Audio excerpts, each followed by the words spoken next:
Welcome back to pixelprojectradio, the video game discussions podcast where we do deep dives and analyze all of our favorite games and some of yours too.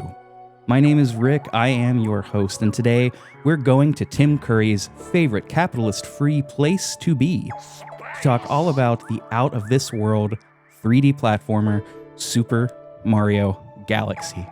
Stick around, as always, to the end of the episode, where you will hear all about where you can find us on social media, our Discords, Twitters, Blue Skies, Instagrams, the whole shebang. And as always, I do always say that, huh? Yeesh. Now's not the time to get introspective, man. Now's not the time. I've got a great guest here. I've got a fantastic guest, longtime friend of the show, and one of my favorite podcasters, and of course, obviously, shout out to his duo partner. We've got Ryan from the List Off podcast. Ryan, thanks for joining me, man. Hey, thank you, Rick. You honor me. And we is appropriate for the game we're covering. I'm just saying. I don't get it. Because it was released on the Wii.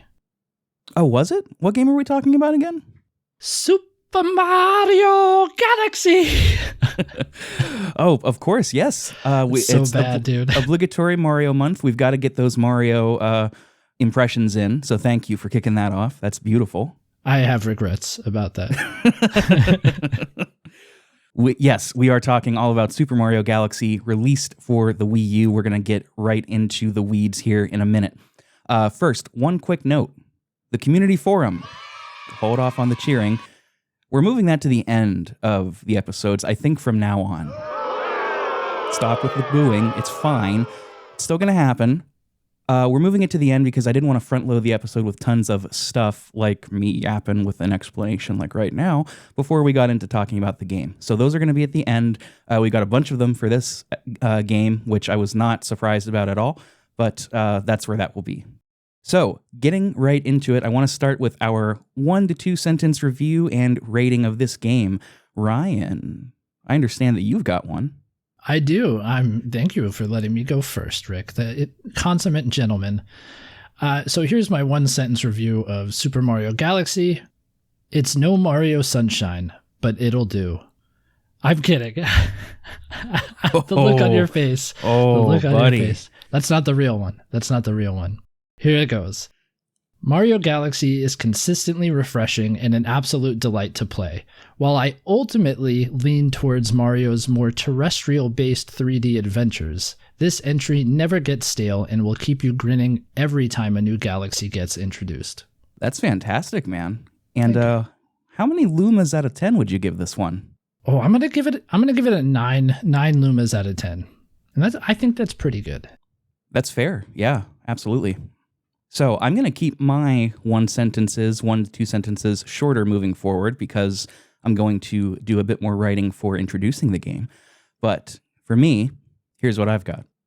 I am a newcomer to the Mario series, and when I began Super Mario Galaxy, I was grinning nonstop, ear to ear from start to finish. This is, in a word, a masterpiece. When I tell you I fell in love with this game almost immediately, dude, this is a 10 out of 10 for me. Like, genuinely a 10 out of 10. I adore this game. I really do. I was grinning like a big dope from from ear to ear the entire experience. And we're going to get into the hows and the whys and everything. But I know some folks may not have played this wonderful game. So, what is Super Mario Galaxy? If you're looking for a fount of creativity, a cornucopia of expression, and an experience that will have you smiling from ear to ear, Super Mario Galaxy is just what the doctor ordered. Join Mario on an intergalactic 3D platforming adventure that to this day still gets referred to as the first direct sequel to Super Mario 64. After Bowser's persistent meddling, Mario finds himself in a galactic observatory with newcomer Rosalina, keeper of the sentient stars known as Lumas. Together, the two travel across vibrant and colorful worlds in an effort to restore the observatory's rocket system and fly to the center of the universe to rescue Mario's beloved Princess Peach. Endlessly creative levels accompanied by the most triumphant soundtrack the series has seen up to this time makes this not just a 3D Mario experience not to miss, but my personal favorite 3D Mario game. Wow, impressive. So when you were espousing your love for this game on your Discord and on Twitter, I did have some hesitation about you choosing me as a guest. I was like, man, maybe he got the wrong guy for the job, but this won me over more than I thought it would. That's actually a terrific segue into the personal history section of this. I kind of, laid mine bare with my introduction here and my one sentence review. But what is your history with this game? Had you ever played this prior to me asking you to be on the show? Yeah, I had played it. So I played it when it originally released. Huge Sunshine fan. People who know me are probably aware of that, but Sunshine is one of, if not my favorite 3D Mario game. I would also put Odyssey above this game still. Just Odyssey is a gem. Playing it at the time of release, it was hard for me to get on board with Galaxy. I like I said, being a Sunshine fan, it just felt a little more grounded. There's a lot of floaty mechanics in this game that are introduced in different ways, right? Like the pole stars or just the individual gravity fields of each little planet or ground level that you go to. And I got as far as, I think, Ghastly Galaxy in my first playthrough, which is not terribly far into the game. You're maybe at like 10 to 15 stars at that point. And I just didn't have a desire to continue playing. So when you asked me to come on, initially we were going to do Mario Kart 8, I think, is what the initial game was going to be. And of course, I signed right up. And then it slowly transitioned into, hey, maybe we should do something else. And we were unsure of which game it would be. And ultimately it was Galaxy. And I was like, yeah, no, I'll definitely still do Galaxy, willing to give it a second chance. And as I mentioned, I was like, ooh, I really hope I managed to like this game because your love for it was apparent. The good news is I got to about the Loop-de-Loop Galaxy, which is one of the very early ones. And I was like, okay, like this is hitting. This is fun. This is inventive. I was seeing the things that I didn't allow myself to see on my first playthrough. And I have to agree with you. This is a delightful game and I had a great time with it. I'm glad that you decided to stay on. The reason for listeners who want some inside baseball, one of the large reasons that I decided to move to this one was partly because I realized we were doing a Mario month without a main Mario game, like a big Mario game. And I have also, and I've been open about this, I haven't played a lot of the big Mario games, and I am not a huge Mario Kart fan. And one of my buddies in real life, he had 3 copies of the 3D All-Stars for Switch, that little nice. port. Yeah. The reason he had so many was because of an Amazon shipping error. It was the weirdest thing. But I told him that I was really wanting to play Galaxy, and he was like, I'll sell you. I've got 3. I'll sell you one CIB for $30. And I was like, nice. Absolutely. Yeah, dude. Yeah, he's the homie for that one. And so once I had it, that's when I approached you, and I think this worked out great. This, I don't mean to get on a tangent so soon, and longtime listeners are chuckling just from hearing that, but I talked about this in the Final Fantasy IX series with Eric, that one of the reasons I started a podcast about video games in the first place was to talk about things that I love, right? And that's what this is. It is a celebration of a medium that I hold very near and dear, and that many of us do. And sure, there are other aspects, like just the general concept of creating something and so on and such forth. But, there is some fun to be had in playing a game and just tearing it apart. And, I didn't like this and this wasn't great, and, going on and on. That's fun and that's valuable, but it's so much more enjoyable to me to just gush about what I enjoy and what I love. Mm-hmm. And while speaking about it intelligently, there are some gaming podcasts and YouTubers that I feel like have this misconception that criticism needs to be, biting, and just singing the game's praises doesn't contribute to the conversation. And I completely disagree with that. I think that you can speak intelligently about something while still giving it heaps of praise because you love it. And this is something I go back to all the time. The best reviewers of anything are subjective. They are not objective. They're subjective. They are giving intelligent reasons as to why they love something. And, there's nothing wrong with saying, here's a problem that I had with this. Here's, X, Y, Z. But I don't know, dude. I love whenever I play a game for the show and I come away just feeling amazing. And that's what this is. I have to concur with everything you say. Like, if I had been objective like about this game, I probably wouldn't have enjoyed it. You know, there are things that I seek out in video games that this doesn't have a ton of. I'm a big story guy, right? Not a ton of story in a Mario game, but if you sit back and you let yourself enjoy the game for what it is pure gameplay fun. Like, unquestionably, it is pure gameplay fun. And they nailed so many different elements to this game. It wouldn't be a good experience to tear it apart, just for the few faults it has. And it does have faults, and we certainly will talk about them, especially whenever we get into some of the mechanics and level design things. But I want to go back to something you said before we dive into the development history of this. You had mentioned that you prefer the terrestrial versions, which, terrific explanation, by the way. But I wanted to sit on that for a moment, because the one thing that I came away with whenever I was thinking, like, what sets Mario, why do I like Mario Galaxy so much more than, so much more than 64 and a bit more than Odyssey. Odyssey is phenomenal. Also a 10 out of 10. But I was like, you know what? What's different about this? And I came away with the expression in movement that you get in 64 and Mario Odyssey is traded for expression of level design in Galaxy. Neither one is better than the other, and some will prefer one over the other, but the expressiveness and creativity of the levels in Galaxy allowed for such beautiful visuals and interesting in-level mechanics, and it felt like a never-ending, I'm repeating a phrase I used earlier, a never-ending cornucopia of fresh ideas. I never felt stale on anything. And that, to me, like, yes, I mean, it is a lot of fun playing games like Super Mario Odyssey or the new platformer Penny's Big Breakaway. Big Breakaway, yeah. Like, those games are amazing because it's such an expressive movement set where you can get from point A to point B in 100 different ways. And that's amazing. But at the same time, you know, having a more focused and linear design philosophy can allow you to do some really amazing things with these levels, and that's just what stuck out to me so much. And I loved it. What do you think about all of that? Am I assuming correctly that you're more of a movement kind of expressive guy? You are, absolutely. Do you like to move it?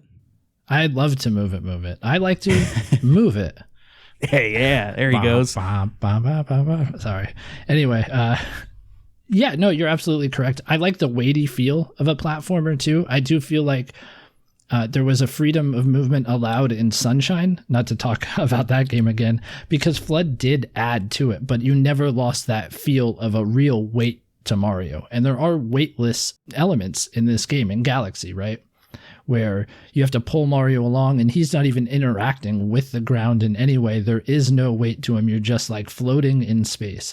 And it's enjoyable. It allows for wonderful, creative level design, absolutely.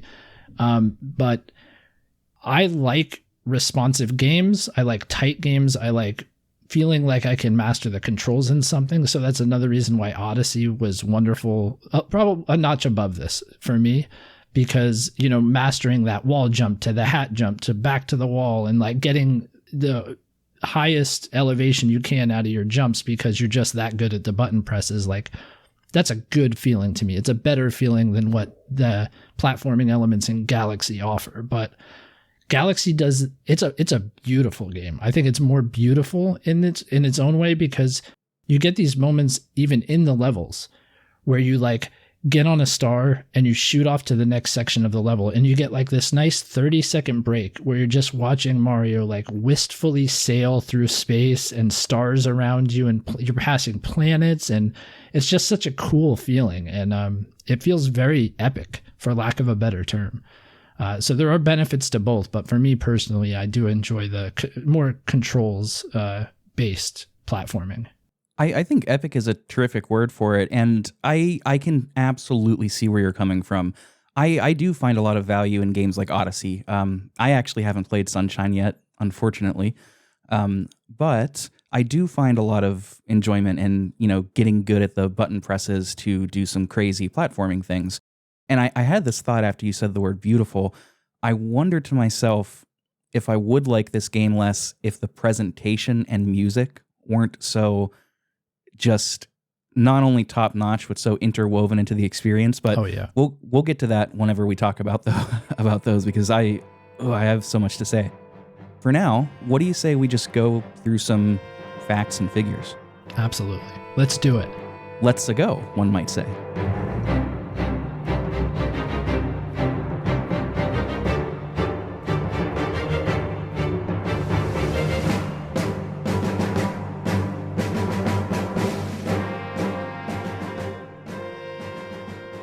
That was my best Mario impression. If you Come on, you can do better than that. Come on, Rick. Hey, I'm the plumber Mario. It's Mario here. Give me the gabagool. Mario Soprano. So this game was developed by Nintendo EAD Tokyo and obviously published by Nintendo.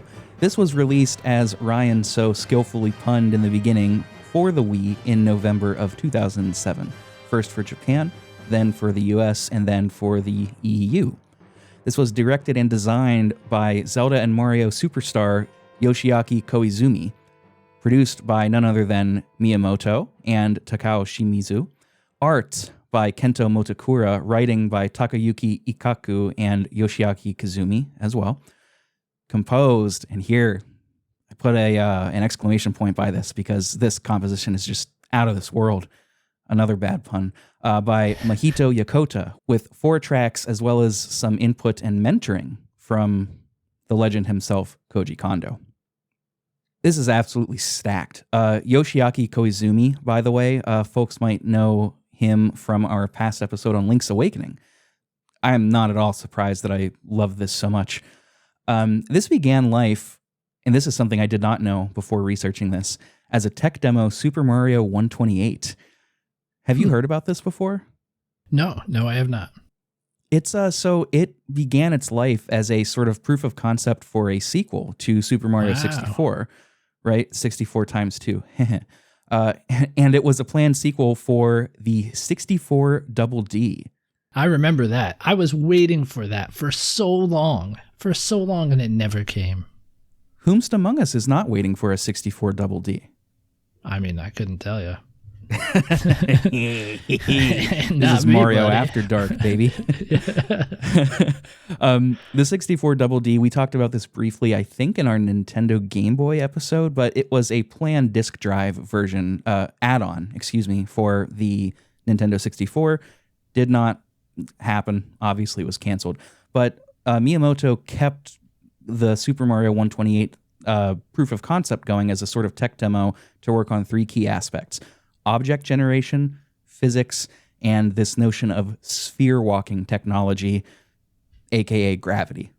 Eventually, this whole thing got canned, but these concepts and this work significantly contributed to Pikmin, Metroid Prime, The Legend of Zelda Twilight Princess, and Mario Galaxy. Man, I had no idea that Miyamoto invented gravity. What can't the man do? That's wild. He can't miss. He can't miss. I mean, if it wasn't for him dropping the apple on Newton's head, who knows where we'd be? Still cave art, you know? Super Mario Cave. Exactly. As they were developing this, they planned to address some critiques that they had and some folks had of Super Mario 64, namely the difficulty of some areas and the camera angles.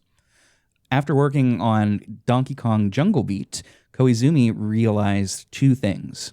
He realized that exciting gameplay could stem from minimal button presses and that viewers not directly playing the game could be entertained and wowed by it.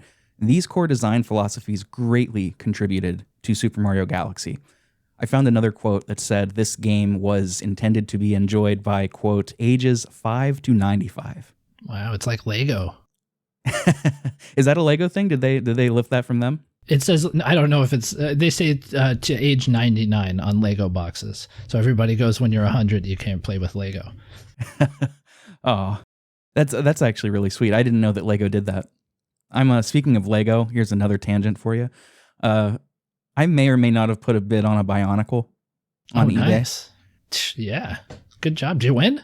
I don't know yet. It's not over yet, but Oh man, I don't know what's going on. I think I'm grappling with like going into my 30s now instead of just being 30.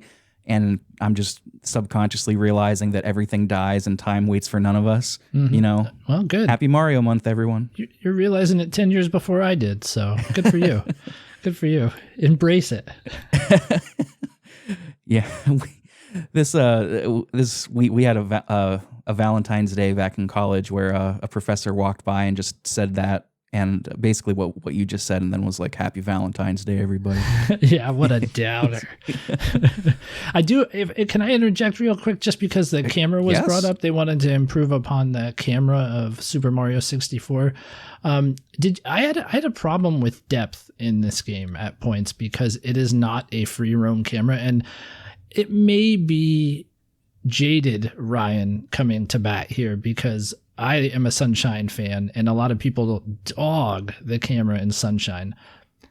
But the camera was more of a problem for me in this game because I felt like depth was difficult because I could not rotate the camera 360 degrees in a lot of places in this game, and I want that sort of freedom from a platformer. That is more than fair. That is more than fair. The difficulty with the camera that I had in this was that when you were going through a lot of these areas where you're switching gravity or doing all sorts of walking upside down, sometimes the camera would just, there was too much going on, and it felt like the camera every so often was just a little bit too far behind in terms of getting reset. And what you said, I mean, you don't often have a 360 degree maneuverability of the camera here. And that can lead to some problems, you know. None of this game, with the exception of like one area that I can think of, is really extremely challenging. Correct. Yeah, I would agree with that statement. So the bullet bill section of the final level is, I died so much on that. But I mean, the vast majority of this, they did succeed in making this game very approachable. But you are right. I did wish sometimes that I had more freedom with the camera to just get a lay of the land. But I wonder how difficult that would have been to program, given that the lay of the land is often in multiple directions, up and down, every which way. Yeah, I'm sure it would have been difficult. 100% sure that. And there are sections where like you don't want it to be free roam, where it almost goes to a 2D game, right? Where like they change the direction of gravity and stuff. So in that sort of section, it's not such a big deal, but it was when you tended to be moving between these smaller celestial bodies, right? These smaller planets is when I found I had the most issue with it. The camera can be very drawn out too at times, like very far back. And it's tough. It's tough to find depth in those moments. But like I said, this could just be like old elderly man mad people complain about Sunshine's camera. I agree with you completely, especially after you say that. Like, the camera does often pull back quite a bit. It's just one of those things, they tried something new and there's just an inherent difficulty associated with it. There's nothing they could do about it. It's just, you want to take this risk. This is part of it. Yeah, absolutely. Just one last thing to note is that this game was first showcased at E3 2006, and it was either 06 or 07. I kind of saw conflicting things about this, where I think it was Reggie that was introducing this. Maybe I could be wrong on that, but it was called verbatim on stage the true successor to Super Mario 64. I did a little additional research, and I think Miyamoto said that it's considered a sequel because he considered Sunshine a continuation of 64. Oh, interesting. Well, so yeah, it wasn't, I can see that. Yes, so it wasn't like a shade thing. It was more like, this is new, but Mario Sunshine was for the folks like, if you loved what you got in 64, well, here's more of it. That's the impression I got from reading it. But again, I haven't played Sunshine. Well, also going through this development history, knowing that it was a planned direct sequel for the 64 Double D, it makes a lot more sense to use that moniker, right, as the true successor to Super Mario 64. And yeah, I wouldn't take it as shade towards Sunshine at this point. We got to make sure you're okay, man, Hey, I appreciate that. Check in on your guest every once in a while. I appreciate that, man. No, I'm good. My love for Sunshine is not that great. Like, nobody's going to hurt my feelings by, like, not enjoying a game I enjoy. That's ever. Dude, Big same, man. I like I see people in another server trashing a game that I really love all the time, and it's like at this point it just doesn't bother me. Like it doesn't taint my enjoyment of it at all. You know? Yeah. I'm still cool. I get you. You are cool, man. Super cool. He's so cool. He's so cool. Let's talk a little bit about the mechanics of this. So movement, you're getting a lot of what you got in Super Mario 64.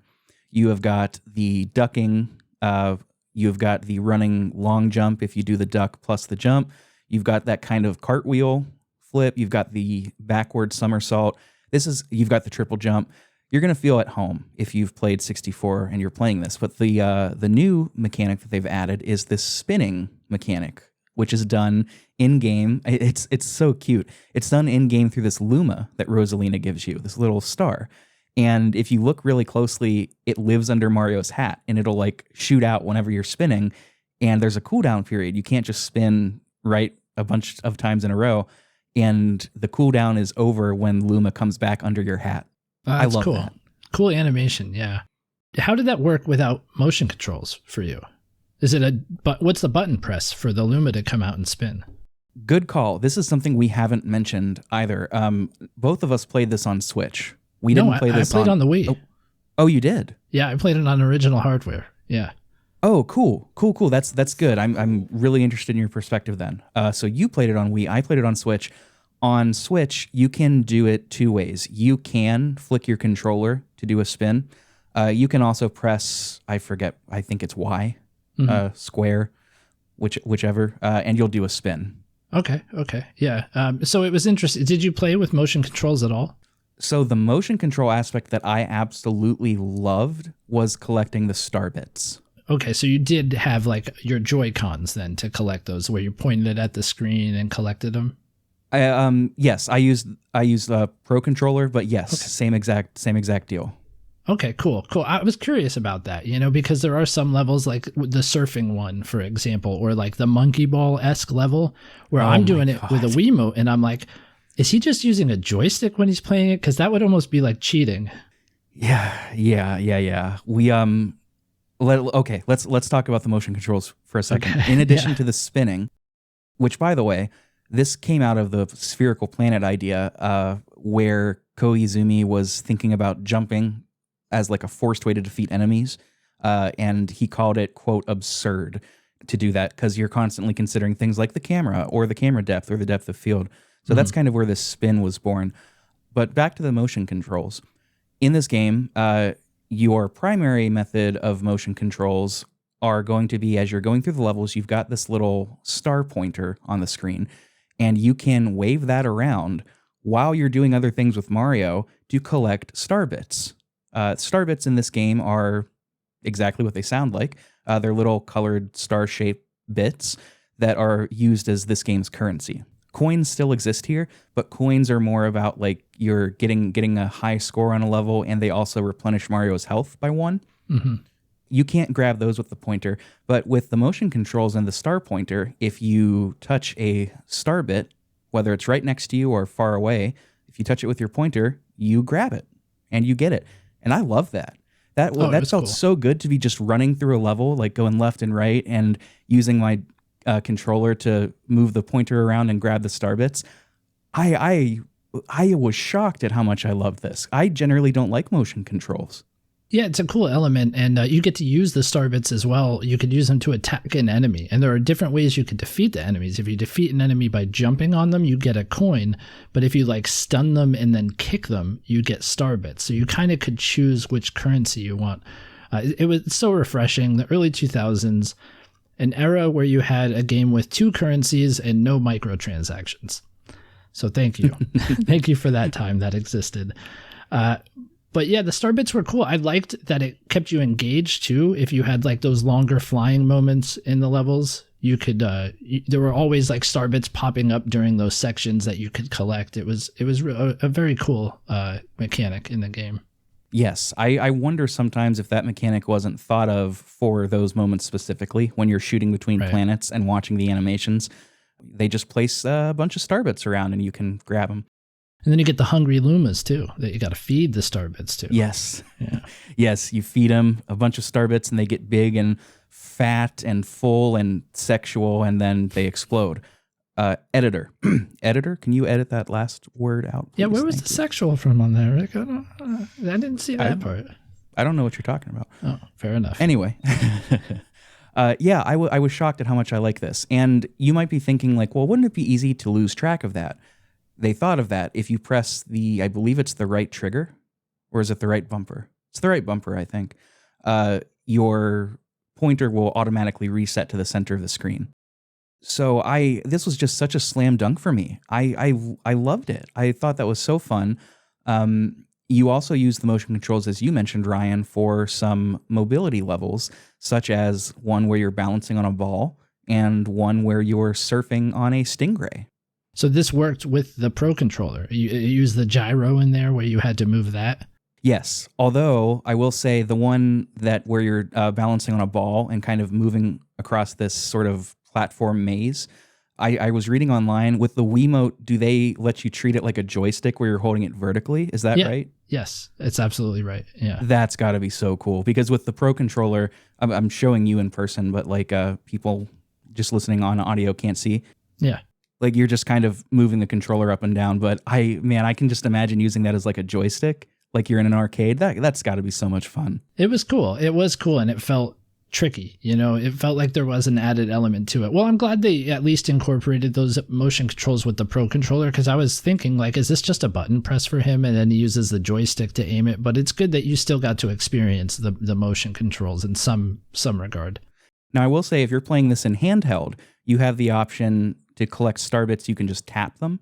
And if you're doing some of the other things like grabbing onto those blue pole stars, you just tap them. I did not try the monkey ball kind of level or the surfing level on the Stingray in handheld mode. I would imagine the gyro controls still work in handheld mode, I would think. I would think so, yeah. So, I don't know, but if you're playing this handheld, you can still collect star bits by tapping them. It's nice. It's a nice little concession. I had a lot of fun. I actually, I didn't like playing this handheld. If I was playing it not docked, I would usually just take the Joy-Cons off and set the Switch on my desk. I love the Switch as a handheld, but it's a certain type of game that appeals to me when it comes to playing it that way. Yeah, absolutely.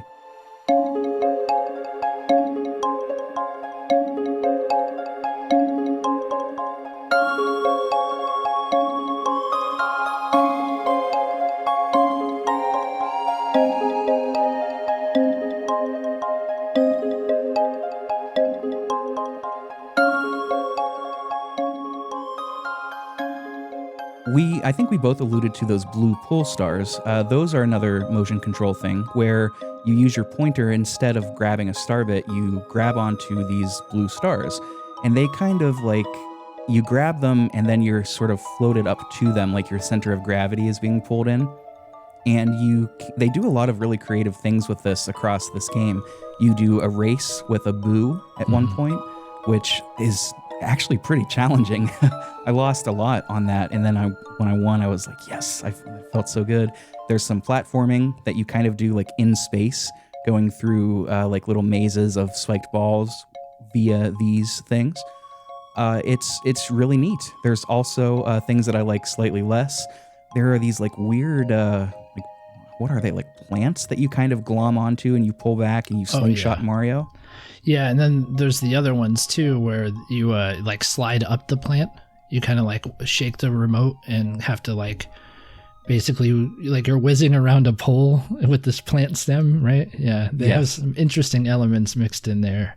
I have to say the blue pole stars were one of my least favorite mechanics, and it's just that floaty stuff that it didn't appeal to me. And that's personal taste. I totally understand that is me having a preference when it comes to that sort of thing. So I'm sure it'll hit for many people.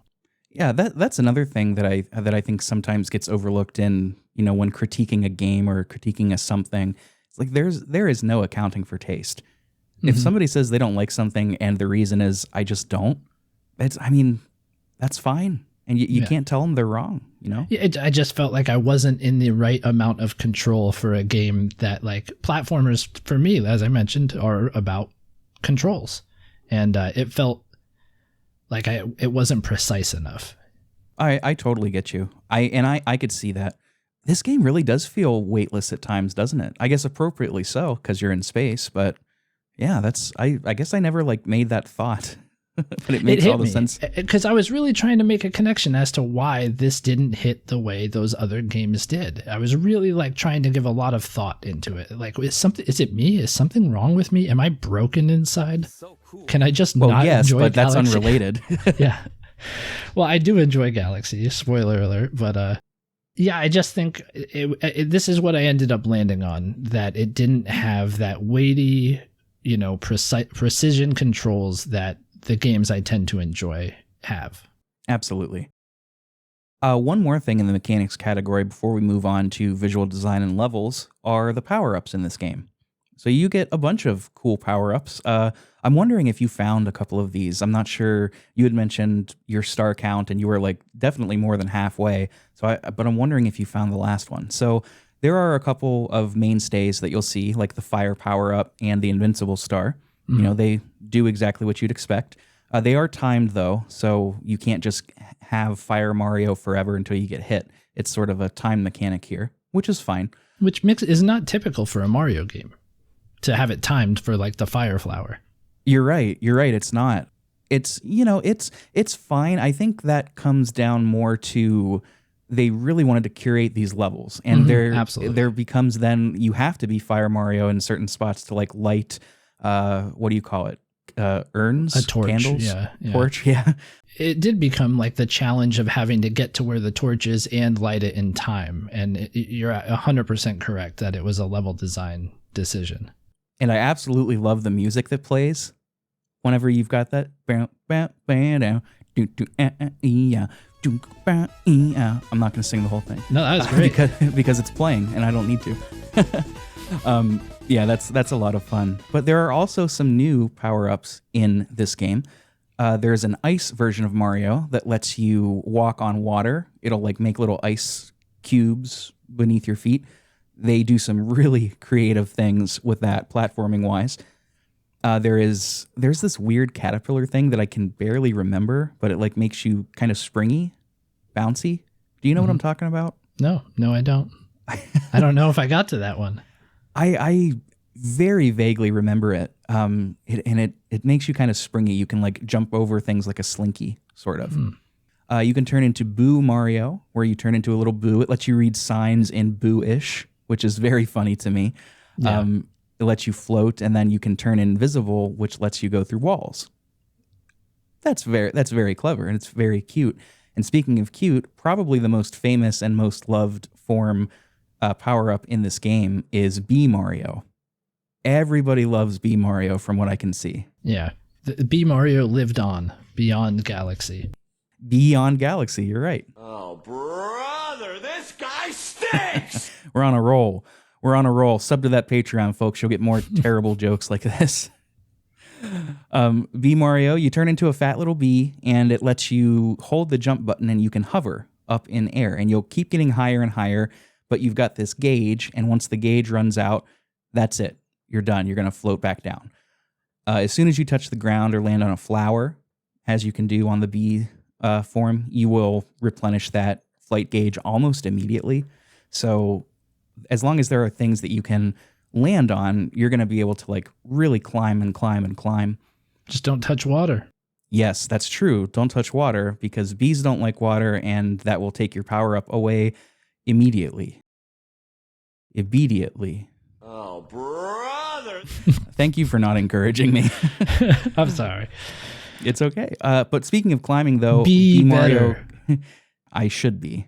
Brother. Speaking of climbing, Mario can also climb up these honeycomb structures as a bee, which they combine that plus the flying mechanic in some later star challenges that makes it really, really, what's the word? It feels very fresh and it feels very exciting. It's really neat. It's a lot of fun. I really liked the Bee Mario quite a bit. There's one more, the Red Star power-up. Now, did you get this one? Or I don't think you made it far enough into the game. No, I don't think so. Gosh, I feel like I'm being called out. I did not beat the game. Yeah, it's true. It's true. Well, no, it's not a big deal, but It's because it comes in on one specific level and pretty much that's it. Like, it is so underutilized in this game. But what it does is it lets you fly. You know, interesting. Yeah, and I'm talking fly like you're controlling Mario like he's an airplane. Wow. You don't transform like a transformer, unfortunately. Missed opportunity. But you get to fly like around. There's a big 100 purple coin challenge where you get to fly around and collect all these coins by flying onto this roof to get them. It controls pretty well. Mm-hmm. I had a tough time with it just because I'm not particularly good at navigating flying things like planes. Lest we reignite the classic inverted versus normal control scheme. Oh, we all know where I land. I actually can't remember. Where do you land on that? I am not inverted at all. My co-host, Brian, is an inverted guy, and that guy is a maniac. I'm pretty sure he's a serial killer. I'm with you 100%. I don't like inverted. I can at least see an argument for the y-axis being inverted. I get it. But, I mean, people that prefer the x-axis to be inverted. What are you doing? Come on. What are you doing? Gosh. They're probably the same people that say Mario. Yeah. Well, apparently I say Wario funny. I found that out. Well, I saw that too. Somebody said you could tell you're from Pennsylvania the way you say Wario. Well, the funny thing is if I'm doing an impression of him and I go like Wario, I say it Wario. But I also don't say wooder like I'm from Philly, you know? I say water. Yeah, what's up with these Johns? Yeah. Shout out to Red Fox and Mikey Tabletop, our East PA/New Jersey gang. So you say, isn't it weird though that it's Wario? Well, you say, how do you say Wario? You just said it. You said Wario, didn't you? It's not that bad. I say Wario, and I think it's because the word war is embedded in Wario. Okay. I think that's why. Yeah, I mean, I don't know. Maybe I'm not that good with regional dialect though, you know?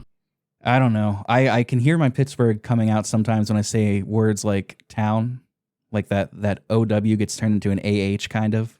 Town, downtown, that kind of thing. Yeah, I hear it now. Now I will never unhear it.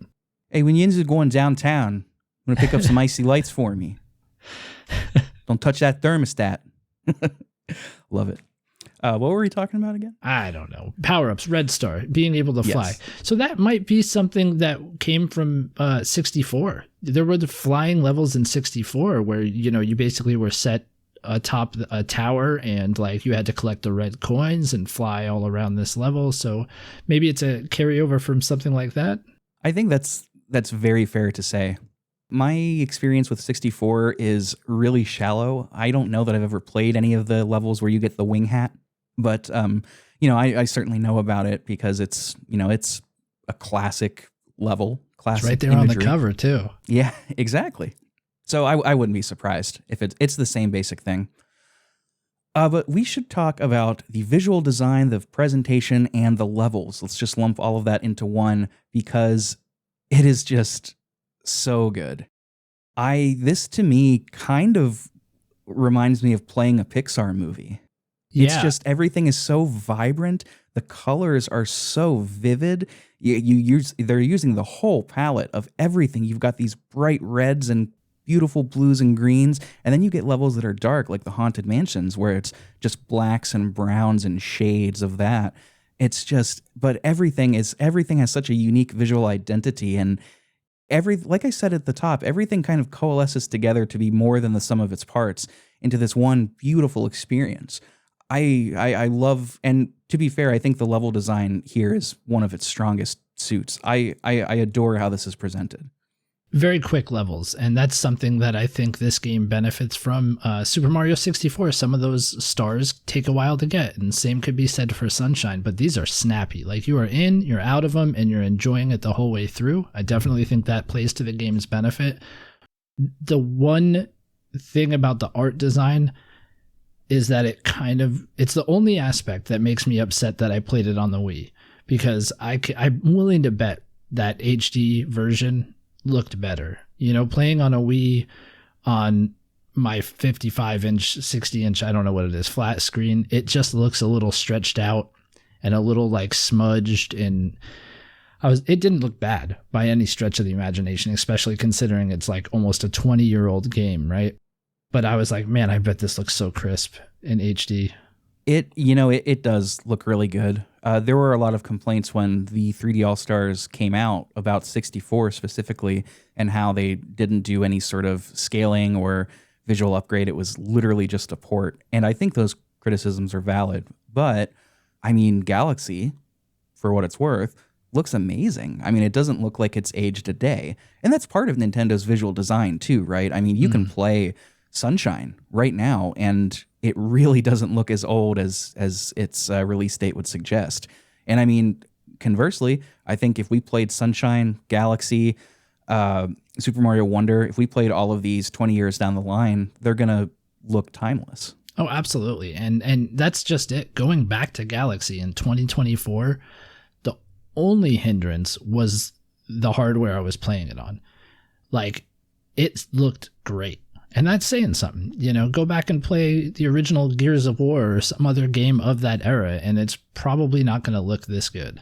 Yeah, as much as I love PlayStation 1 JRPGs, some of them not aged super well. Mm-hmm. But hey, that's charming in its own way. The way this game works is you are going through each of these levels. They are set up as galaxies. The game has tons of galaxies, but they are going to be found in the following hub areas can I say hub areas of the hub world? They're found in these different areas of the observatory, which is your hub world.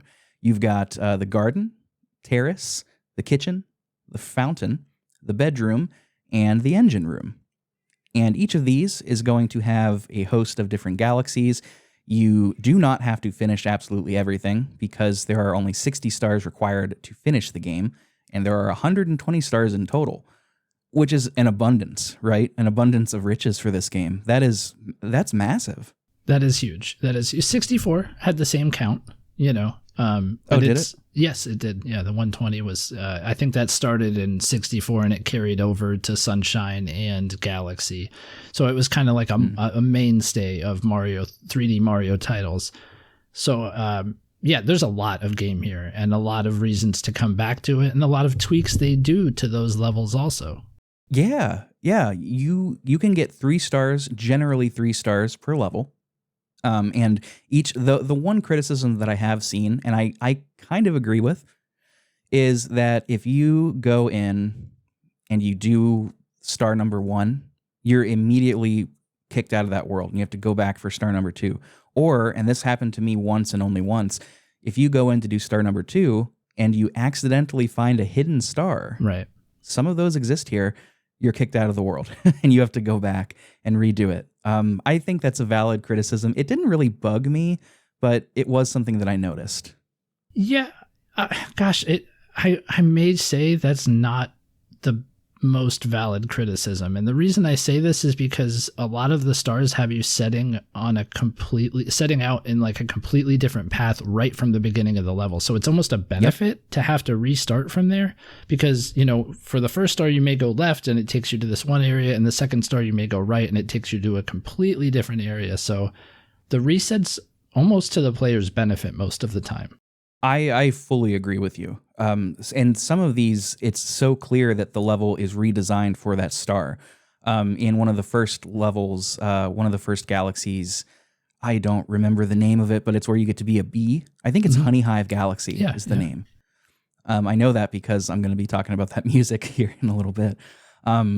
You come back and the level for the second star, it's like invaded by another insect species, and you have to go and take care of them. And they weren't there during the first star. Right. So I'm with you. It's, I can see why people would be bugged about that. This guy stinks! Oh my God. I feel like Rodney Dangerfield because of the one-liners. I feel like I get an adequate amount of respect. I would agree with that. Yeah. You definitely don't get no respect. What a terrible comic shtick that would be. I tell you, I get a reasonable amount of respect. Yeah, that's right. Reasonable amount of respect. My great uncle did a commercial with Rodney Dangerfield. Dude, really? Dude, really. I think it was like That's a Miller Lite awesome. commercial or something. Yeah. Oh my gosh, that's so cool. Bud Light, maybe it was Bud Light, but he owned a bar in Clifton, New Jersey, and they filmed it there, and he got to do a bit with them. It was cool. It was really cool. I love that. Dangerfield's amazing. Yeah, absolutely. In addition, so you get 3 stars per galaxy. The replayability is there. I mean, each star is going to kind of set you on a path. You're not as expressive with how you can obtain them compared to Super Mario Odyssey or Mario 64. So there is that, but these things called prankster comets can come into orbit, and they can give you special challenges. There are a host of different prankster comets. You've got Speedy Comet, the Daredevil Comet, the Cosmic Comet, the Fast Foe Comet, Purple Comet, Clone Comet, Romp Comet, Double Time Comet, and Green Comet. We're not going to talk about all of them, but they give you some challenges, right? Like the Speedy Comet, you have to beat the level, get to the end of the level within a specified time frame. I did not find these generous. I very regularly got there just in the nick of time. Oh, really? Wow.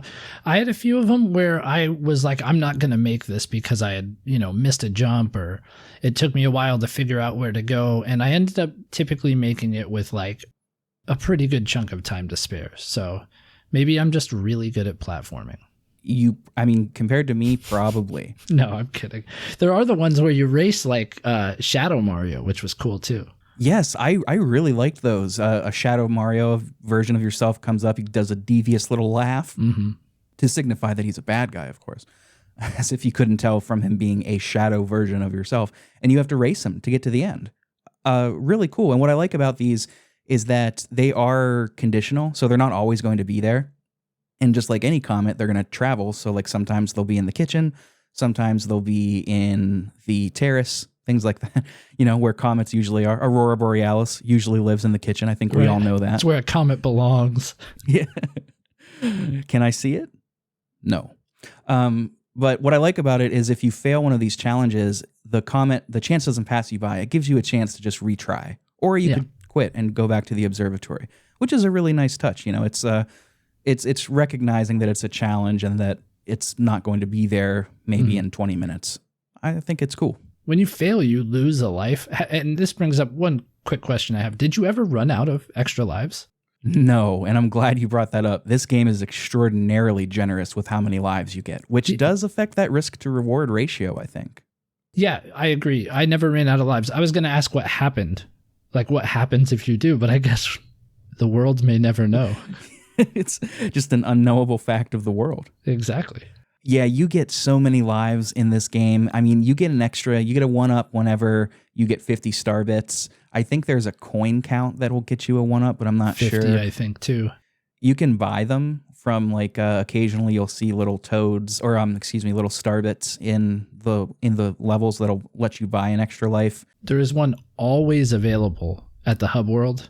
There are a couple always available at the hub world, I think. Yeah. And then Princess Peach, in her imprisonment, sends you 1-ups. 5 of them at the beginning of practically every load. You can get 5 extra lives, and I think that's because and correct me if I'm wrong, don't you reset to 5 every time you shut off the game and reboot it? Don't you come back with or 4 or 5? It's possible. I did not pick up on that because lives just weren't a factor for me. Yeah, I may be wrong about that, but lives, yeah, I'm with you 100%. You're never going to run out of lives here. And that goes back, they wanted to make this accessible for everybody. So, I think those of us that are seasoned with platformers and, just gaming in general, that does affect that risk to reward ratio. You're not going to go for any of the more crazy platforming or the more challenging, star bits or what have you. You can, but, if you fail, there's no consequences. Some people might be bothered by that. I mean, I'm not, but I definitely think that's a valid criticism to make. Yeah, if people felt like making it, it didn't bother me either because it's fun. The game wants you to succeed and it's fun to play. It achieved those two things, and that trumps any, attempts at difficulty. Absolutely. It doesn't infantilize you. It's like you said, it's fun. First and foremost, and that is the most important thing. Mm-hmm. But that's how you're going to get those stars. You do not have to play every level, really, because like I said, you only need 60 to beat the game. So you can straight up ignore certain galaxies if you're just not feeling them, if they're not to your taste, because there are stars aplenty.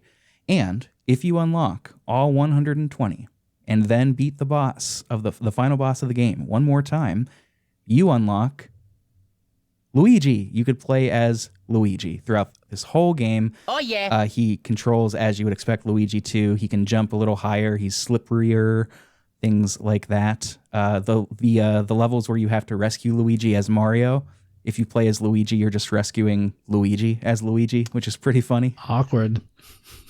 It's like a whole Mario extended universe Right. in this game. It's a peek into Luigi's psyche. There's a metaphor here. You're right. This is the sort of Jungian id versus the shadow is present, and I think Miyamoto intended that. Absolutely. I mean, he did invent gravity. He's definitely capable of coming up with that. This is a JRPG, if you think about it. At what point do I become more than a parody of myself? I don't think we'll ever know. At what point do I become a god?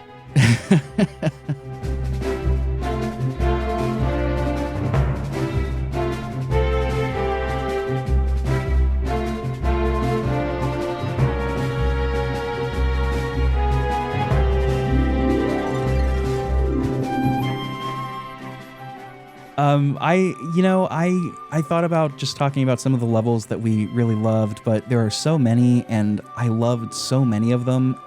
I'm trying to think if there are any that I really didn't like a ton. I wasn't a huge fan of the Toy Galaxy one. I loved its design, like, a lot, but playing it for whatever reason, I wasn't crazy fond of. There's a galaxy later on that's like a fire and ice theme that I thought was really creative and really fun. Yeah. And any galaxy where you're switching the gravity in a 2D setting, side-scrolling setting, that was a slam dunk for me. I love that so much. And I loved when Odyssey did it too. Lets you transition to a 2D style in between 3D segments. Yeah. That's brilliant to me. I love that so much. I totally agree. And like it's always nice when they pay homage to Mario's roots like that. I do have to say the Fire and Ice level, extremely inventive. As you say, Gusty Gardens may have been my favorite because the music in Gusty Gardens was out of this world. Yeah. That's one where you grab onto these like dandelions and you coast through the air on the breeze. Mm-hmm. Exactly. It's really cool. You have to sort of time. You can press a button to boost your flower up, and you can only do it 3 times. So you have to time it right, and you have to find the right gust of wind. It's really neat. It's really neat. There's no shortage of creativity in the levels. And you mentioned the music. So why don't we talk about that?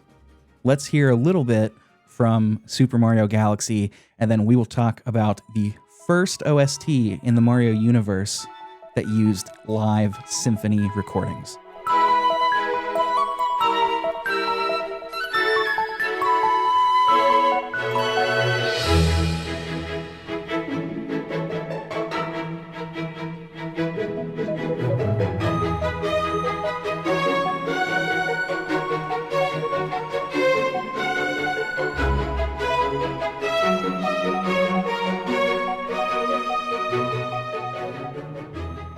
This OST to me is a masterpiece. I don't know what else to say about it.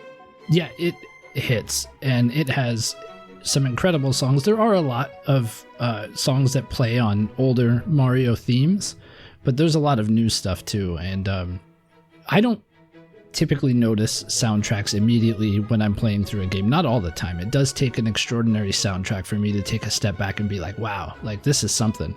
But I did get that feeling in many levels in Mario Galaxy. Like I mentioned, Gusty Gardens was one where I'm, going in, playing through it, having a good time, and about 20 seconds into my first star on that level, I'm like, whoa, like this is really good music. And it was fresh. It was not a Mario theme I've heard before. It was just really, really well done. You do get, like you said, a lot of those callbacks to Koji Kondo's existing work, and he did contribute 4 tracks to this game. So he contributed those 4 tracks, but he also heavily mentored and sort of served as an inspiration and a touchstone and a collaborator for Yokota on these tracks. The new stuff that's composed is really terrific. a lot of it is really sweeping. It's interesting, the history of this. This was originally composed similarly to previous Mario games with like steel drums, various Latin kind of percussion instruments, trumpets, things like that. And when it was presented to Koji Kondo, he said it was, quote, no good, adding, quote, if somewhere in your mind you have an image that Mario is cute, please get rid of it. Mario is cool. He's so cool. He's so cool. There it is. I knew you would do it. He's so cool. He is. It's Chris Pratt all over again. Yeah, that is a good quote. That is a very interesting quote. I don't know if the music in this makes me think of Mario as being cool, but the music in this is sweeping. Very much so. Miyamoto described it as space-like. Yokota was pissed whenever Koji Kondo said that to him, and he considered leaving the project, but he ultimately ended up composing 3 works to show to Miyamoto. One was orchestral, one was pop, and one was a combination. And immediately Miyamoto chose the first one, the orchestral one, because he said it sounded, quote, the most space-like.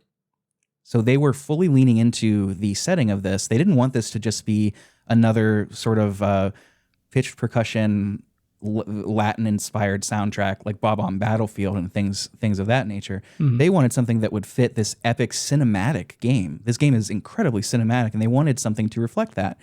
And what a brilliant choice. I mean, I think so anyway. I think you would agree with me. Oh, I 100% agree with you. And it definitely sets itself apart from Sunshine or, many of the soundtracks that came before. This was one where you really hear the instruments that were utilized in every track. It's incredible work. I mean, you're like the music guy. I hesitate to talk too much about music on your show other than like, it's good. I liked it. It made me feel good. And my ears had a good time. Dude, I invited you here specifically because I thought that you would be a great guest for this episode. And as such, you have full license to talk as much as you want about whatever you want. It was good, and my ears liked it. It hit you as soon as you started up. You get this sweeping orchestral sting. It's not really a sting. It's just this brief taste at the beginning, this sort of mini overture that sets the stage. This was recorded by the Mario Galaxy Orchestra. I could not find any information on who these people are. I couldn't find if it was like, Xenogears with the, I don't want to misspeak, but, different games will use live orchestras. I meant Xenosaga, by the way. Mm-hmm. Different games will use live orchestras and credit them. This is just the Mario Galaxy Orchestra. I couldn't find any info about it, but it's all live. But what's so cool is that they didn't exclusively do this. There are plenty of levels that either have a pared down instrumental setting or just use synthesizers and like digital music. Yeah, I think that's a brilliant touch. I know you specifically kind of roll your eyes at the constant AAA bashing that sometimes happens across the podcast discords. And I'm with you. I'm with you a lot of the time, to be fair. Not all the time, but a lot of the time. But I think a lot of AAA games of this time period kind of made the mistake of like getting an orchestra of sound, like a proper orchestra, and just using it as much as possible. And what I appreciate that they did on this is they did not do that. They knew when to lean back, take a step back, and use a smaller setting, use some of the more traditional style synthesizers, things like that. And it works great. Yeah, no, I wholeheartedly agree. And I also think like the knock on AAA video game music in a modern space is valid. I think a lot of it sounds alike, and they're like, oh, we have orchestrated music because that's what AAA games do. And a lot of people praise these soundtracks, and ultimately, like, they don't have that effect on me because nothing stands out. That's not the case here. And I think there is a good balance to the music here. You get the doobie doobie doobie, like very obvious synthesized levels, and those stand out because you just got 3 stars in a fully orchestrated level, and now you're offset by this total different sound. So I can definitely agree with that critique. The famous Frank Sinatra Mario track. That's doobie right. Doobie doo. Strangers in the Night. Some of the more pared down tracks that I like a lot, I mentioned Honey Hive Galaxy. That is just kind of electric guitar and marimba. What a pairing. It's so nice. I really like it. And I like a lot of the more intimate, slower pieces too, like Sad Story and the Luma theme. Yeah. Just really, really well done. But we can't talk about this soundtrack without talking about the hub world and how the hub world music exists in the game. So first off, I'll lobby it to you first. What did you think of the hub world music?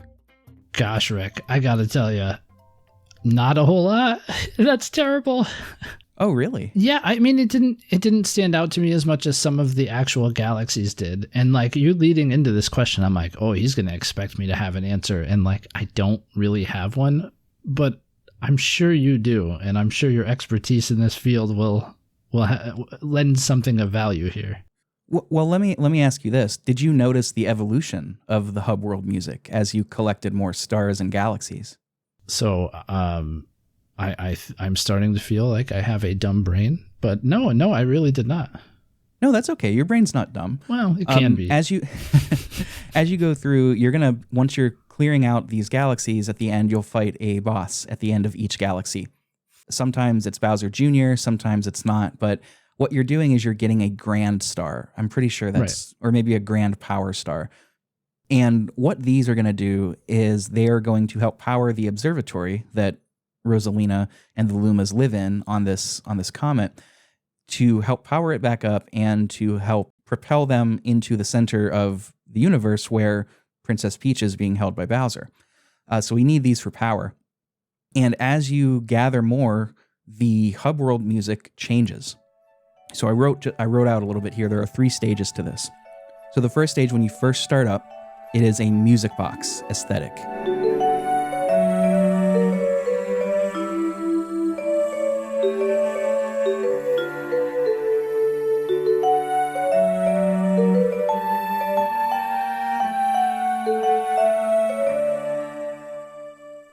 You only get as your instrumentation flute, cello, and vibraphone. It's very sparse. First, the flute comes in playing the melody, and you've got cello providing some harmonic counterpoint while the vibraphone punctuates. It's sparse, it's intimate, but it's small. And as you get more power stars, grand power stars, you're going to move into Hub World theme number 2.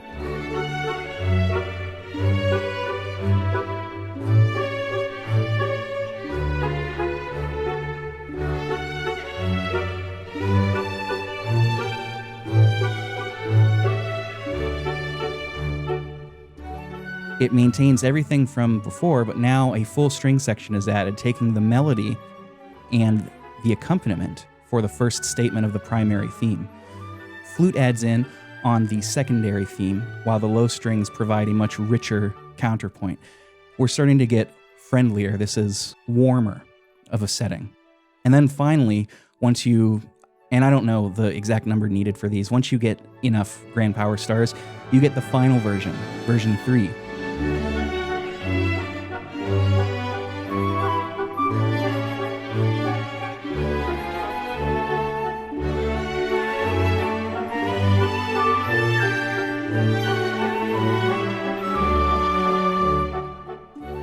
We now get brass, we get more winds, and light percussion added in.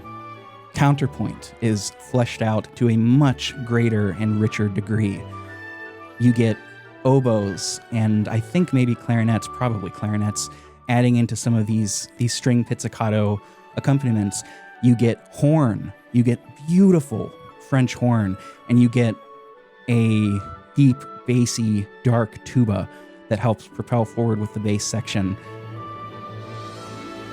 It's really grand, and as we're building out the observatory with power, we're also building out the orchestra. As the observatory and the Lumas become whole, so too does the music.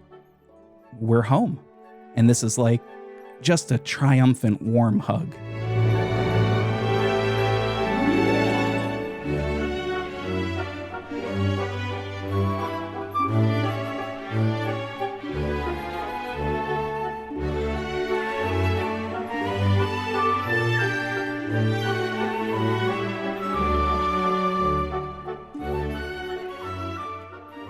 I love it so much. The music itself, which you've been hearing, it's a waltz. Think Johann Strauss. It is light. It's not overly serious. I really love it. I think I like hearing Rick talk about music more than I like listening to music. Yeah, I'm full of hot air. I used to put that hot air through my saxophone, and now I just put it into a microphone. I've traded one mouthpiece for another. You really paint a picture, and you do it extremely well. And it almost makes me feel like I lost something. Like so much work went into this, and it's capable of instilling so many emotions and feelings, and yet, in my case, it sadly fell on deaf ears. And I feel like I wasted an opportunity here, but hearing you describe it is something special. Well, while I appreciate that use of wordplay, I don't think I think in a way that speaks to its success, because when music is distracting to, I don't want to say the layperson or the untrained ear, because that makes it sound like I'm being judgmental. No, that's what I am. I accept that. When it's distracting from the experience to the general audience, it's not accomplishing something if it's in a setting like this. This is akin to, a movie, a film. This is a very cinematic game. And if the music were drawing your attention away that much, and if that effect was happening across the general audience, I think there's an argument to be made that the music is not successfully doing its job. It's to enhance the experience, the core experience. It is not to pull you away from the core experience. I noticed it. And by the way, when I noticed it changing, I just ear to ear, like a big, goofy, dumb grin, just ear to ear. I was like, oh, this is so cool. This is so awesome. Cool. But, I think what I bet happened is I bet you noticed it and you just didn't consciously put words to it. That means that he was doing his job, Yeah. Yeah. Sorry, I know. I feel like I'm hogging the microphone right now. This game is going to be I would be pleasantly shocked, if this game is not in my top 3 of the year once December comes around. But this soundtrack, guaranteed top 3 of the year. Oh, that's awesome. That's incredible to hear. Yeah, I think I'm going to have to put it on my playlist now, just to have it isolated from the game itself, Yeah, you can really appreciate it for its own merits in that way. Really lovely.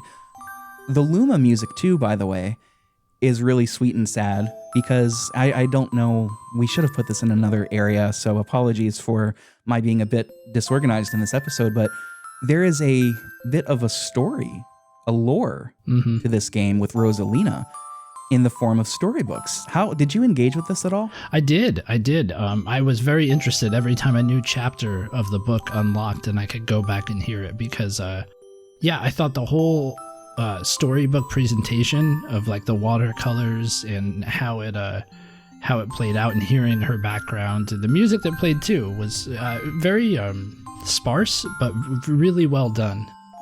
And yeah, I thought the whole presentation of this, the whole idea behind it, they could have easily just had Rosalina with that little bit of exposition in the beginning, and like she is the one leading you through this journey. But to add this, it's unexpected for a Mario game to have this added depth for a character.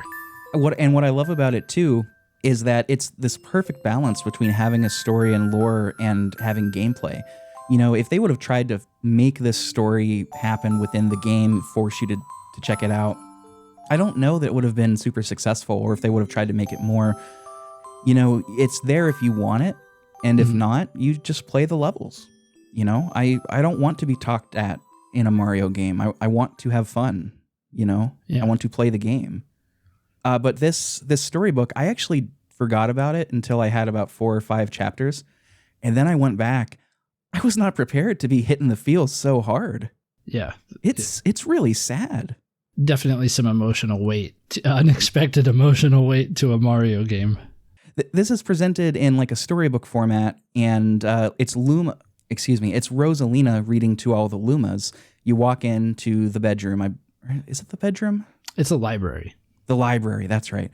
You walk into the library, and all of the Lumas will be gathered around Rosalina, and she reads them a chapter, or 2 if you have 2, or 3 if you have 3. And it's her backstory, and how she came to the planet. I have heard some people say that this is too much, that this doesn't belong in a Mario game. It's too much story. wholeheartedly disagree. Yeah, I'm with you on that. It's optional, as you said. So if it's too much story for a Mario game, just don't engage with it. Choose to not go to the library. Yeah. And it's for folks that listen to the Final Fantasy IX podcast. I'm sorry to keep referencing it. It just happened. So recently, that is to say, it touches on some of the same themes of that game of like, what is the place that you call home? What does it mean to belong and to have family? I think Mario could benefit more from things like this. We really don't know anything about Mario except that he's so cool. And we don't know a whole lot about any of the supporting cast either. You get a lot more of that in like the Mario RPG games, right? But I think these platformers could benefit from having a little more weight to them when it comes to story. Yeah. I would be okay either way, to be perfectly honest. I don't have a strong opinion on it. Well, I'm a story guy. Oh, buddy, JRPGs and visual novels are two of my favorite genres. I'm with you. I don't know. I could take it or leave it, but what I will say for sure is that it worked here for me, and it worked to the best of its ability. I loved this. Yeah, that's I don't know where I would have put that. Probably back in a level design, I suppose. But you brought up the Luma theme, and it just made me think of it. So, yeah, nice way to end the music section. What do you have anything else about the music that you want to add? Please. I feel like I've been talking too much. Please, Rick. How do I follow up everything you said? It was good, and my ears liked it. Speaking of liking things, let's talk reception. This game is widely considered to be a masterpiece. Aggregate at 98% and 97% on game rankings and Metacritic, respectively. I could not find a single large scale review place giving this less than 9 out of 10. I couldn't. Wow. You make me wish I gave it an 8.5 Lumas out of 10 now, just to be that guy. Just to be contrarian. It's your punk side. It still lives within you. It never dies. Punk never dies, baby. That's truer than true. I mean, many consider this to be the best Mario game. That is something that gets said a lot. I still, while I can say this is my favorite, I can't say that I could reasonably call it that because I simply haven't played enough of them. Really, if we're talking big 3D ones, I only consider myself having played this and Odyssey because I've never done a full playthrough of 64. I still think it's a masterpiece. It sits at the 9th best-selling Wii game ever at 12.8 million copies sold. That is not including the 3D All-Stars. That's really good sales. I'm surprised 8 other Wii games did better. I mean, obviously Wii Sports is number 1. Mario Kart's number 2. Mario Kart Wii makes sense, yeah. But yeah, this is a masterpiece. I mean, it might not be my favorite 3D Mario, but it's undeniably a masterpiece. So can I take that as you generally giving this a thumbs up recommendation for folks to play? Wholeheartedly. This is a must-play 3D Mario game. If you like 3D platformers and you haven't played Mario Galaxy, like, what are you doing? I gotta say, I'm inclined to agree. And you know what makes me sad is that I wouldn't have experienced this had I not just lucked into a great homie deal from my friend Brad. So, I mean, thanks to him, obviously. But now it makes me want to go out and buy a Wii U. Not because I know Mario Galaxy 2 is on Wii, but why not get a Wii U? It makes me want to go out and buy a Wii U, channel my inner Weehaw from you, Ryan. Yeah, that's right. And dive into that, man. Because, like, spoiler alert, you can't play Galaxy 2 on anything that's not original hardware legally. So, yeah, and I really want to experience more than this. Yeah, I have a Wii U also. Maybe, I don't know. Ask B-Rad what he's doing with that other copy of Mario 3D All-Stars. I'm not a homie, but, I'm a homie of a homie. We can make it happen. I'm sure. Oh, geez, Louise. Yeah, I echo everything you said. It's a masterpiece. It's a must-play.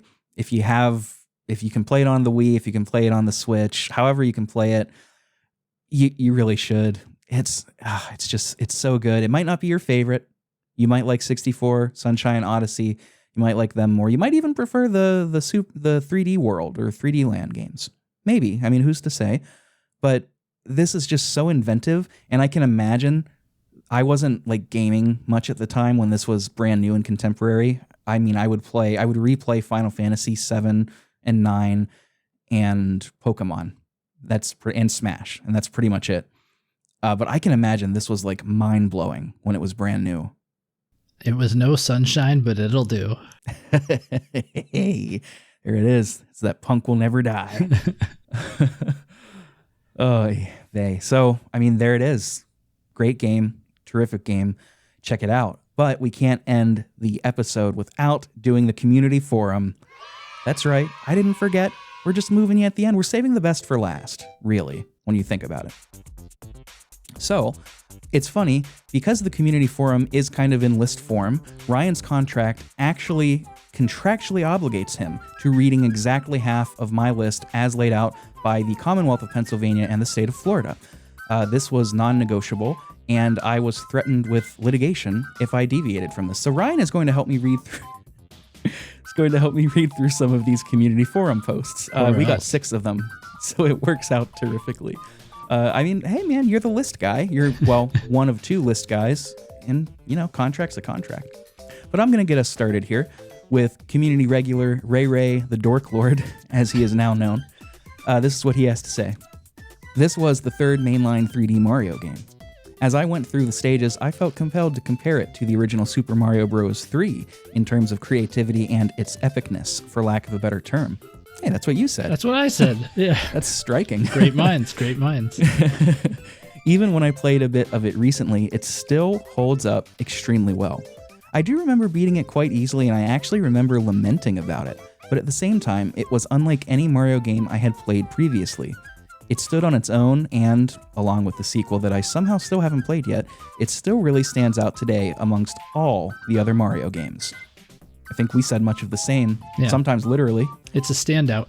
I didn't make the Mario 3 comparison, but I definitely said epic, for lack of a better term, which is funny. It is funny. All right, so the next response comes from Mikey Tabletop, my brother in punk rock from O2 Heroes. And he goes on to say, I haven't played it since it first came out, and I don't remember much, but what I do remember was that I loved it. It's definitely my favorite Mario game, and I had a blast playing it. Game played great with a Wiimote, and the only word I can use to describe the music is magical. 5 out of 5 starbits. Heck yeah. Hear, hear. Yeah. Hear, hear. Next up, we've got Andre from the Fine Time podcast, guest on the last episode. Here's what he has to say. Super Mario Galaxy is an absolute top-to-bottom masterpiece. It's one of the best games of all time by any measure. Like any great Nintendo game, all their accumulated knowledge up to that point came through in a pitch-perfect platforming adventure that asks a lot of you and gives you all the tools to triumph. I even love the soundtrack, and I never liked movie-style orchestrated soundtracks. That's how uniformly excellent Galaxy is. Best game on Wii by a wide margin. Oh wow. And top 3 best Mario for me with Super Mario Bros. 3 and Super Mario Odyssey. That's like right with you, right? Yeah, that's like similar tastes for sure. Similar tastes, definitely. So here's a response from a guy who gets a reasonable amount of respect. Definitely not no respect. And that's Thrak from the 3DO experience, who goes on to say, Super Mario Galaxy is a fantastic game that holds up 17 years later. Super fun level design, power-ups, and the space theme is perfect. I also love the attempt at hidden lore for new regular Rosalina that apparently Miyamoto was not happy with at the time of release. Also, Galaxy 2 is not better. Everything I've seen has people debating that 1 versus 2. They're both like 9 out of 10 everywhere. It seems like you win either way. Yeah. Yeah, no matter who comes out on top, we all win. That kind of thing. Yeah, I think I actually have Galaxy 2. Look at that. I know. Nice. I hope to own it one day myself. Moving on, we've got a succinct entry from Poppy the Keaton, the retro quizmaster, the resident retro quizmaster. Here's what Keaton has to say. Very creative Mario transformations. Creative worlds. I appreciated the ability for a player 2 to help out. Fun game. Yes, we did not talk about that. Player 2 can join in. You're not going to be a separate player on the screen, but you can control the star pointer to collect star bits and grab onto stuff. The idea being that somebody very young or very old or not really interested or playing very many games can still participate. Thank you, Keaton, for keeping me honest on that. That's an awesome little addition.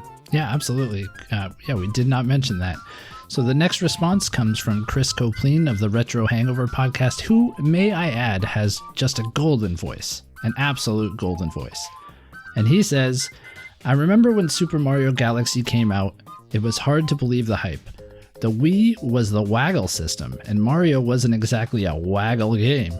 I had also stopped getting super hyped for major Nintendo games since I was now more part of the mainstream Xbox 360 crowd. It was an era for that, Chris. But eventually, I got it, and when I sat down to play it, Mario Galaxy just blew me away. There was a moment in a stage where I had to put the controller down because I had such a strong inner feeling of pure joy. It was like when I played Super Mario 64 for the first time. I'm not sure if I've ever felt that exact way towards a new gaming experience since. This is a top game for me overall, and my favorite Mario game in the entire franchise. Man, Chris was the last to submit, but I mean, I would have put that one last either way, I think. That captures it so well, you know, just that feeling of that we sometimes don't get from games, that eludes us as we get older, that feeling of just childlike joy.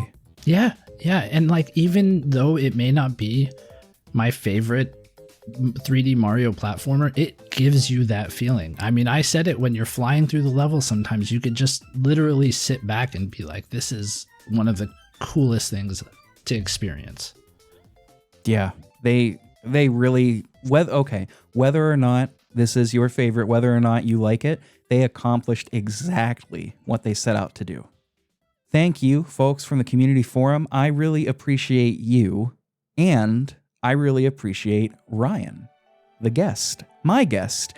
I only invite guests that I made that mistake saying that last time, and I had to redact myself, so I might even just cut this out. If I don't invite you on, it's not because I don't appreciate you. Oh, Damn that's it. Funny. Yeah, you don't want to do that to yourself. I also really appreciate Ryan, and now I am going to heap some praise onto him. Ryan, as we have mentioned a few times, is part of the dynamic duo of Listoff, along with his good pal Brian, who I very much want to come back onto the show, but he is a very, very busy man. By the way, as of the time of recording this, happy birthday, Brian. That's right. Today is his birthday. Happy birthday to him. We won't disclose what day it is, just in case he doesn't want that information, but we know, and Brian will know when he hears this. Or maybe he'll just think that we're doing this as a bit. I don't know. Anyway, happy birthday, Brian. He is your partner, Ryan. Great duo name. And you guys do a podcast called Listoff, which has had a unique trajectory in that you started as one thing and kind of became reborn again in the ashes of the Phoenix as a new kind of podcast. You now cover gaming news, contemporary news. You talk about what you're playing. It's an interesting and, I mean, I like to think, fantastic mix of news coverage as well as personal stories and personal feelings and personal happenings. It's really nice. So I would love for you, even though you've been on before, to talk a little bit about your show. Hey, thanks. I appreciate all those kind words. I am really bad at promoting myself, but if you feel like listening to dudes talk about video games, Brian and I do that, and we are anywhere you get your podcast. It's, again, Listoff with Brian and Ryan. And I like the new format. It's freeing in a way, Rick. We don't do lists anymore, but we do have a healthy backlog of gaming lists, like top 10 soundtracks, in which I don't mention any real good ones.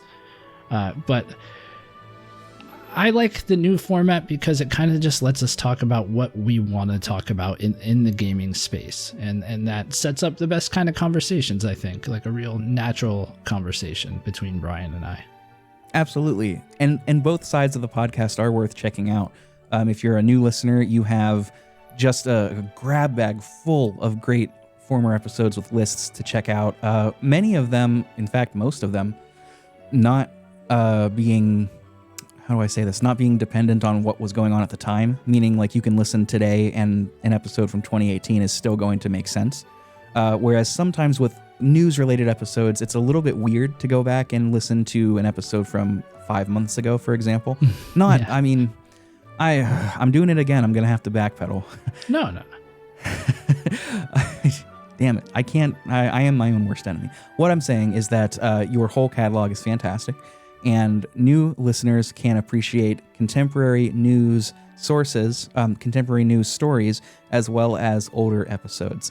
What was your newest episode about? I can't remember. Was it Helldivers 2?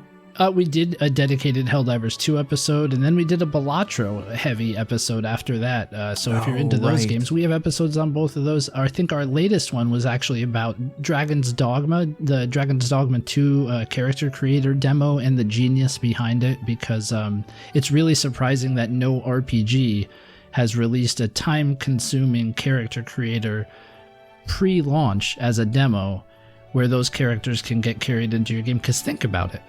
It makes perfect sense. Then you don't have to take the hours of character development to take away from your gaming time. Like, why has this not happened before? That is producing some of the best Twitter content I've ever seen. Absolutely. Some of the grossest looking little dudes, as well as, like, I think somebody, Willem Dafoe. Somebody made Willem Dafoe, and it looked genuinely like Willem Dafoe. Yeah, it's an in-depth character creator, for sure. So, I mean, hey, fans, listeners, if you are into that, check out the newest episode of List Off. It might not be the newest episode by the time this episode releases, but hey, I mean, you just get a bonus new episode if that's the case. And they've also got a Helldivers 2 one. That fad is still, no, that's dismissive. That game is still quite popular. I'm my own worst enemy. And yeah, List Off is a quality show. I can't recommend it enough. They've got a Discord that's a lot of fun. If you're a Marvel Snap guy, a comic guy, Marvel Snap person, comic person, movie person, they've got a really great, tight-knit community. It's a great place to be. So definitely check out the show notes for information on where you can listen and where you can hang out with them.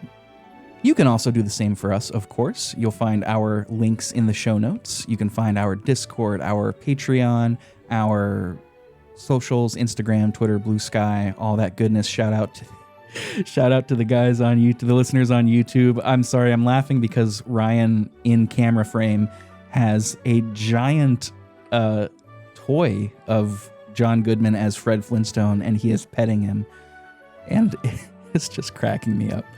But I gotta shake those giggles because we've got a new review today. A very rare review from Podcast Addict, the second person ever, third if you count my own, because of course I review my own show. Come on.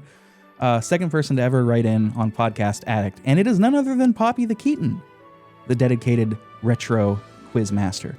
And here's what Keaton has to say. Whatever game Rick covers, you are going to learn a lot about. Dude is knowledgeable and is excited to share that. Excited to share that knowledge with you. But while every episode is great, when you have a game with a great story, this is where PPR truly shines. Rick is a passionate man. That's true. Rick is a passionate man, and that comes through when a game smacks him in the feels. What he's saying is, I cry. Definitely recommend his Final Fantasy VI and recent Final Fantasy IX series to see what I mean. He also uses his music degree to help with a more nuanced sound discussion. I learned so much. 5 stars. Thank you, Keaton. You are genuinely a pillar of joy across all of the Discords that I ever see you in. And those are very kind words. Deserving, I'm not so sure, but absolutely very kind. Deserving. Let me say absolutely deserving, and we love you, Keaton.